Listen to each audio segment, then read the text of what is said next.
大家好，欢迎你来到独处咖啡屋。今天这期要分享的内容是学日本阿姨断舍离，把这6类衣服扔掉，大妈也能穿出高级感。希望你喜欢，订阅支持。女人对买衣服的热爱似乎不受年龄限制，年轻时热衷于买，上了年纪依然如此。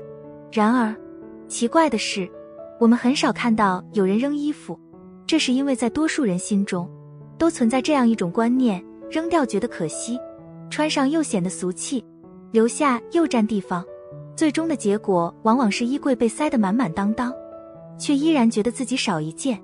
到了中年，我们穿着打扮应当以舒适、真实和符合年龄为原则，因此，学会断舍离就特别重要。谈到断舍离，日本女人在这方面可谓颇有心得，毕竟这一理念正是由日本的山下英子所倡导，并且确实影响了许多日本人。通过观察他们的日常穿搭，不难发现，日本女人从不买那些搭配选择有限的衣服，也不会盲目跟风去穿那些花哨或老气的衣服，她们多以基础款为主，秉持着少而精的理念。或许我们可以向日本阿姨学习，将这下面的6类夏季单品通通扔掉，也能穿出高级感。1. 中年女人，请务必远离这6类夏季衣服，太廉价。1. 过于宽松的衣服。在夏天，许多中年女人认为，要清爽，就得穿宽松的衣服。然而，这需要有一个好身材，没有多余的赘肉，这样宽松的衣服才能看起来更有气质。例如，那些超大号的服装，宽松的几乎看不出身体线条，虽然遮住了赘肉，却也使得上半身看起来更宽。如果再搭配同样宽松的裤子，整个人的身材比例就容易变成5-5分。日本阿姨深知这一点，所以她们早就把这类衣服显大妈感衣服扔了。2. 变质的衣服。日本阿姨的衣橱中也正如这句话一样，20岁拼数量，50岁拼质量。当女人步入中年，她们开始将衣服质地放在首位，因为只有质感上乘的衣服才能真正提升个人气质。因此，她们会果断舍弃那些因穿着过久而变质的衣服。例如，白色 T 恤无论如何精心打理，都难免会出现发黄或变形的问题，即便是作为内搭，仅露出小部分面积，也难以掩饰其质感变差的缺陷。另外，还有一些容易起球的衣服，也是变质的表现，穿在身上不仅不亲肤细腻，还会显得廉价没品味。3. 太时髦的衣服。很多女人买衣服很讲究眼缘，往往会挑选那些第一眼看上去还不错的衣服，例如那些具有个性化设计、鲜艳的色彩搭配，或者带有大量装饰性细节的时尚衣服。这类衣服在商场的灯光下可能看起来非常吸引人，但实际上，一旦脱离了这些外部环境的烘托，穿在身上就会显得非常俗气。这样的衣服通常穿一次后，就再也不想穿了，既浪费了金钱，又占用了空间。4. 网红衣服。在当今这个网红文化盛行的网络时代，许多网红开始自行设计并制作服装，吸引着粉丝们争相购买。然而，这类衣服往往难以经受时间的考验，撞衫现象也屡见不鲜。例如，屁帘、一字肩、假两件等设计，一旦回归到日常生活中，往往与个人的穿搭风格格格不入，容易产生画蛇添足的不协调感。因此，这类衣服还是尽早扔掉为好。5. 网纱、亮片元素的衣服。网纱和亮片是时尚界常见的2种材料，尽管每年它们都会出现在各大时尚品牌的新品中，但往往给人一种廉价的感觉。网纱材质过于蓬松，穿在身上不够立体，如果颜色搭配不当，还会给人一种刻意装嫩的印象。至于亮片元素的衣服，通常缺乏弹性，紧贴身体，如果身材不够完美，会暴露身体的不足，而且舒适度也不高。6. 面料和款式矛盾的衣服。日本阿姨也会扔掉那些面料与款式不协调的衣服，例如毛绒抹胸、针织短裤以及鹿皮材质的衣服。这类衣服虽然看起来很吸引人，但实际穿上身后却显得非常怪异，仿佛是为了特定场合的演出服装。尤其是在夏季穿着这类衣服，不仅没有带来应有的清凉感，反而会让人不适，最终只能被遗忘在角落里积满灰尘。2. 日本阿姨夏季穿衣，质感是首位，其次才是款式。1. 学会挑选面料。在日本阿姨的衣橱中，常见的衣服面料主要有3种：纯棉、亚麻和真丝。这些面料不仅给人带来高级感，而且穿着起来非常舒适。纯棉面料以其物美价廉、亲肤透气和耐穿的特点受到喜爱。亚麻虽然容易起皱，但它是许多高级成衣定制的常用材料。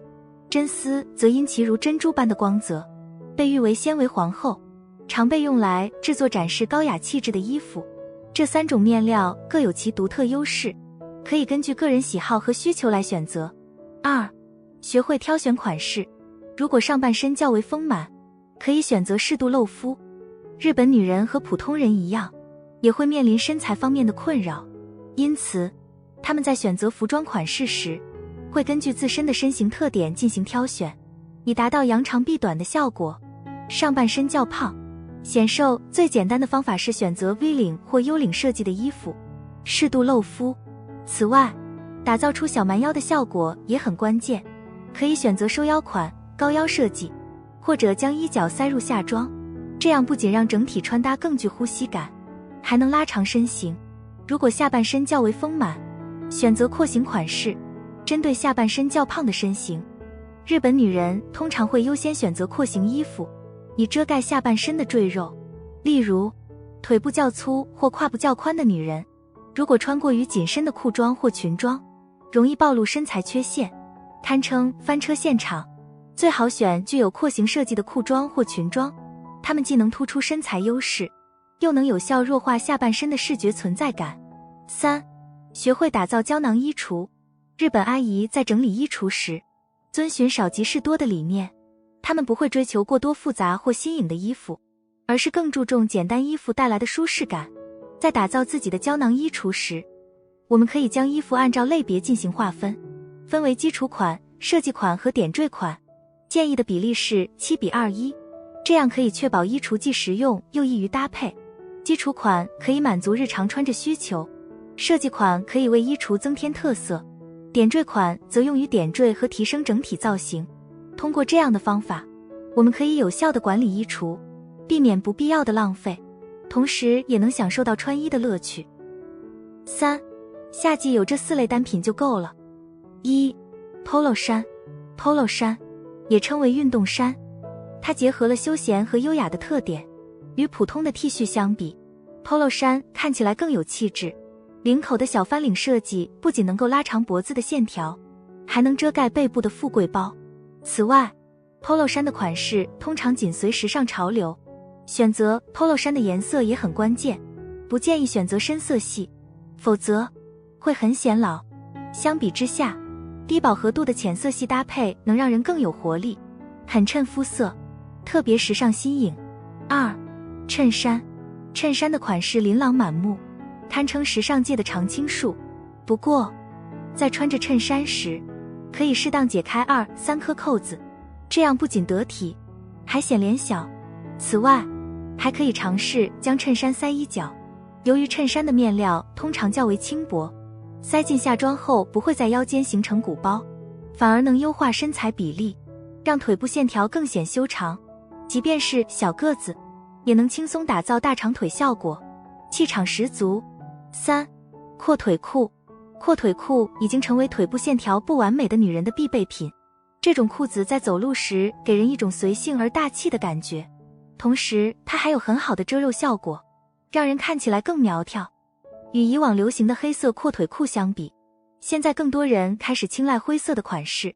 灰色既不像黑色那样显得沉重，又能够轻松搭配各种颜色，不会显得突兀。对于日常上班或通勤来说，灰色阔腿裤既清爽又有力量。4. 连衣裙。一个气质优雅的中年女人，在炎热的夏季，绝对不能缺少一条合适的连衣裙。然而，许多人常常偏爱以下3种类型的裙装：没有腰线的设计、过时的花纹以及过短的款式。即使保养得当，这些款式也很难展现出美感。相反，选择一条长度适中的纯色连衣裙，带有收腰的设计，既低调又得体，还能散发出一种高级的气质，更适合我们。4. 日本阿姨的减龄穿搭技巧，多穿浅色衣服。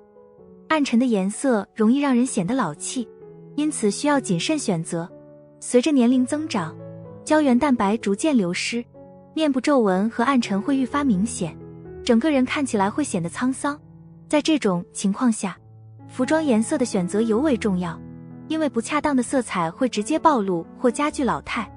许多人在选择颜色时容易陷入2个误区，要么选择过于暗沉压抑的颜色，让自己看起来抑郁且沧桑，要么穿着大红大绿，导致面部显得蜡黄暗沉，进一步加重年龄感。观察日本阿姨的穿搭，不难发现她们在色彩选择上很少出错，她们的服装多以浅色系为主，例如白色、杏色、灰棕色等基础色。大多数服装都采用这些易于驾驭的基础色调，如白色、卡其色、杏色和棕色等。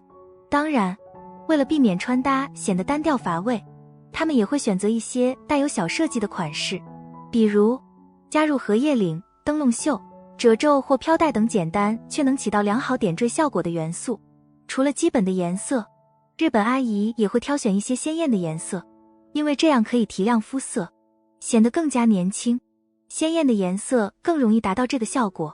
然而，在挑选鲜艳颜色时，他们有2个标准。首先，颜色要明亮但不过于鲜艳，例如他们不会选亮黄色，而是会选择淡黄色或姜黄色。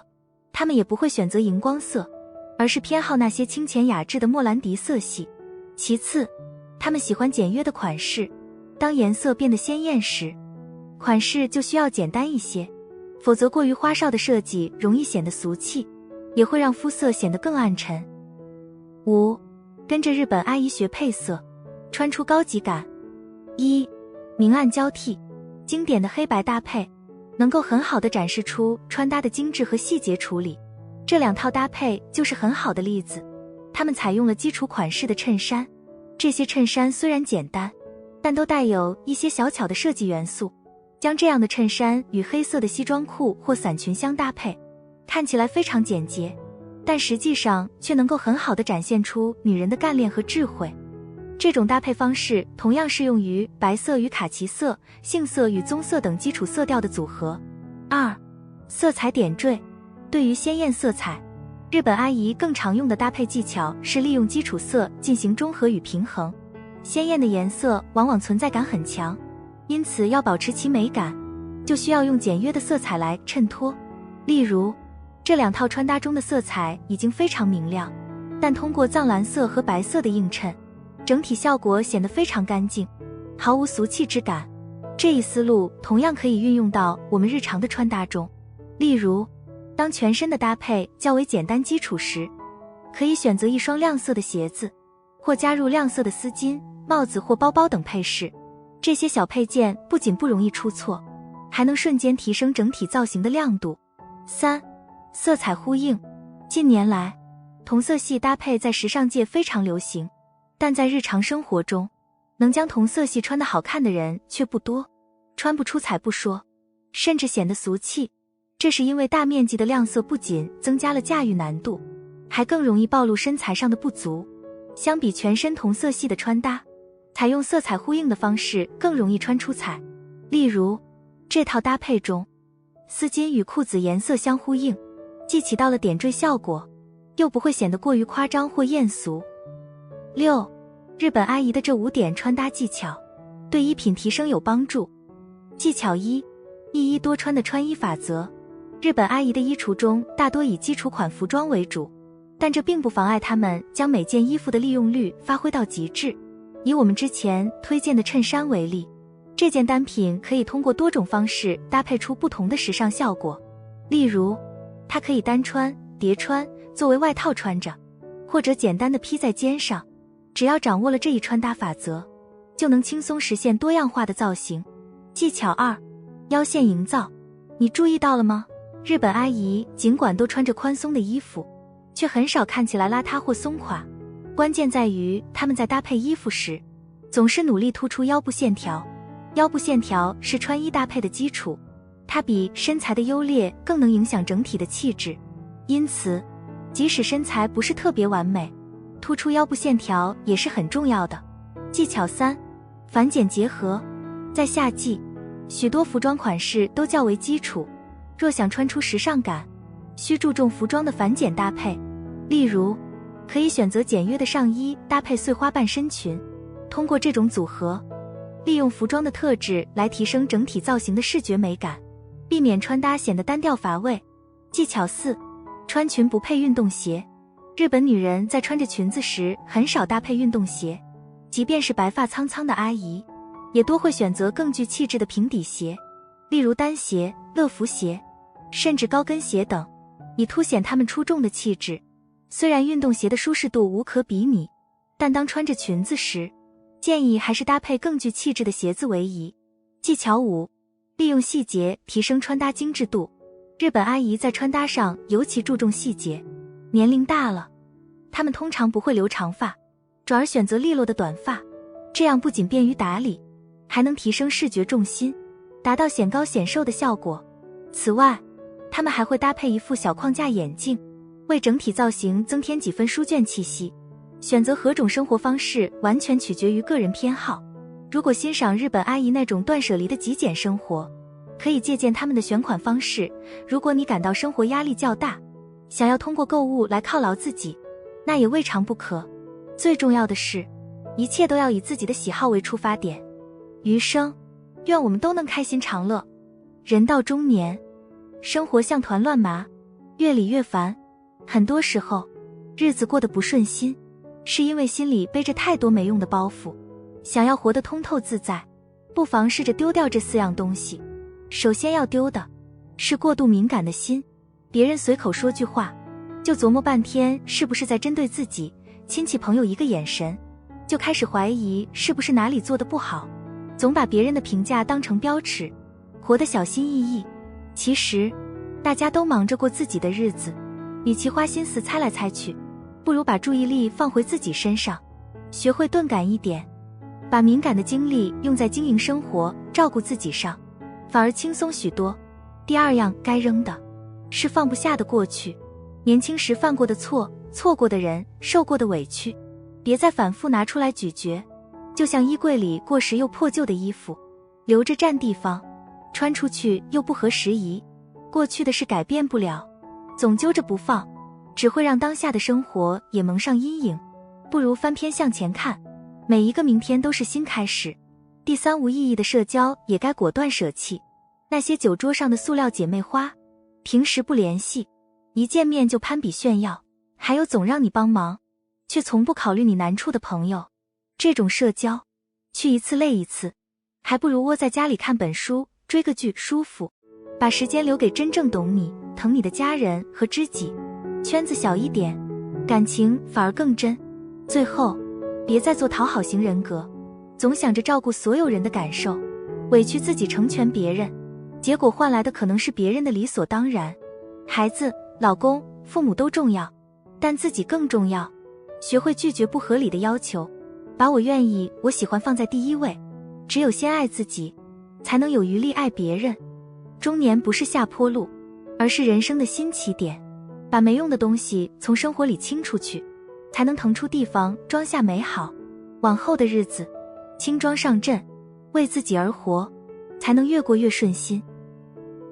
好了，这期咖啡屋到此就分享完了。